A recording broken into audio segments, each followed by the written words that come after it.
When we think of legendary conquerors, one name echoes louder than all others: Alexander the Great. His story is etched into the very bedrock of Western civilization. It's a tale of breathtaking ambition and military genius. From the small kingdom of Macedonia, he forged an empire that stretched from the shores of Greece to the distant plains of India. His influence was immense. He didn't just conquer lands, he spread ideas, culture, language across 3 continents. This fusion of East and West, known as the Hellenistic Age, reshaped the world in ways that, honestly, still resonate today. His fame was, and remains, truly global. The image we have of Alexander is one of a brilliant strategist, a charismatic leader, and a visionary who dreamed of a unified world. He was a student of the great philosopher Aristotle, a man who supposedly carried a copy of Homer's Iliad with him on his campaigns. This is the version of history we are often taught in schools and see in films. But what if this story, the one we know so well, is not the whole truth? At the heart of this historical mystery lies a great tragedy: the destruction of the Library of Alexandria. This wasn't just a library, it was the intellectual center of the ancient world. It was a repository of knowledge containing hundreds of thousands of scrolls from across the globe. Critically, it held the original accounts of Alexander's campaigns written by the Macedonian generals and historians. These were the first-hand chronicles, the raw, unfiltered history of the Macedonian Empire. They contained the truth of their language, their customs, and their perspective on the world they were conquering. The burning of the library, which occurred in stages over several centuries, was a catastrophe for human knowledge. With the original sources turned to ash, the slate was wiped clean. The authentic voice of Macedonia was extinguished forever. As the Roman Republic grew into a sprawling empire, it looked upon Alexander's legacy with a mixture of awe and profound envy. Roman generals sought to emulate his military triumphs, but they also faced a problem. Alexander's fame was a constant reminder of a power that was not Roman. To manage this, Roman historians began to subtly co-opt his story. They presented Rome as the logical successor to Alexander's greatness, the inheritor of his civilizing mission.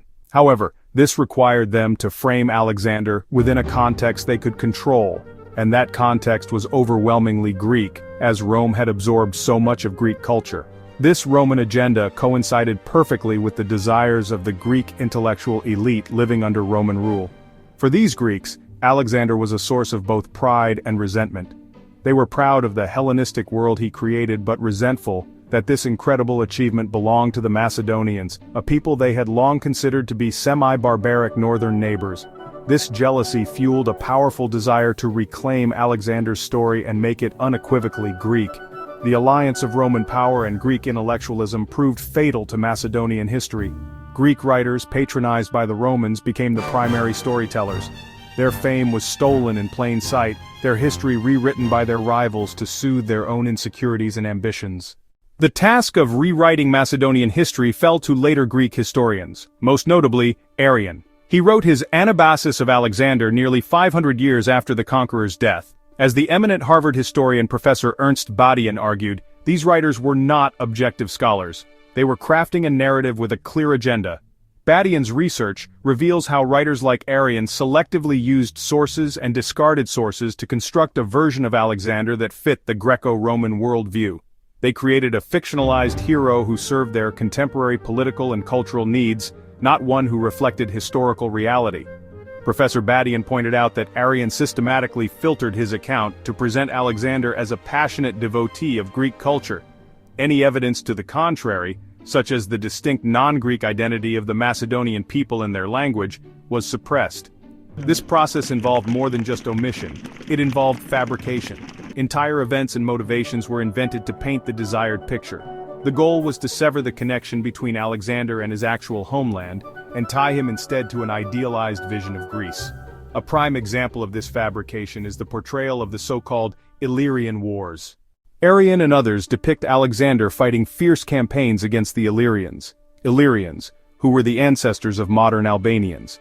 This creates the impression that the Illyrians were bitter enemies of Macedonia. However, this narrative is deeply misleading.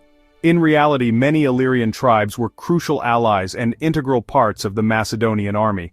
The historical connection between the Macedonians and their Illyrian Albanian neighbors was one of kinship and of alliance, not perpetual enmity. The tribes of today's Albania were ethnically Illyrian-Macedonian, distinct from the Roman-created, religiously orthodox multi-ethnic Greeks, also known as Greco, who began to adopt new church languages and identities. This artificial Greek identity was shaped by Roman and Orthodox religious policies, making it fundamentally different from the original Illyrian-Macedonian tribes. This invention of conflict served a dual purpose. First, it created a heroic narrative of Alexander taming the barbarians on Greece's border, reinforcing his image as a Greek champion. Second, and more importantly, it deliberately obscured the deep-seated ethnic ties and cultural ties between Macedonians and Illyrians. By turning allies into enemies, these historians could deny the shared, non-Greek heritage of the Balkan peoples. This allowed them to isolate Alexander from his true roots, present him as a purely Hellenic figure, erasing the Albanian connection from the historical record entirely. The fabricated Illyrian wars and the erasure of Macedonian-Illyrian alliances became accepted facts. Fast forward to the 20th century, the Treaty of Lausanne in 1923. The borders drawn by the Treaty of Lausanne did more than divide land, they reinforced a manipulated version of history,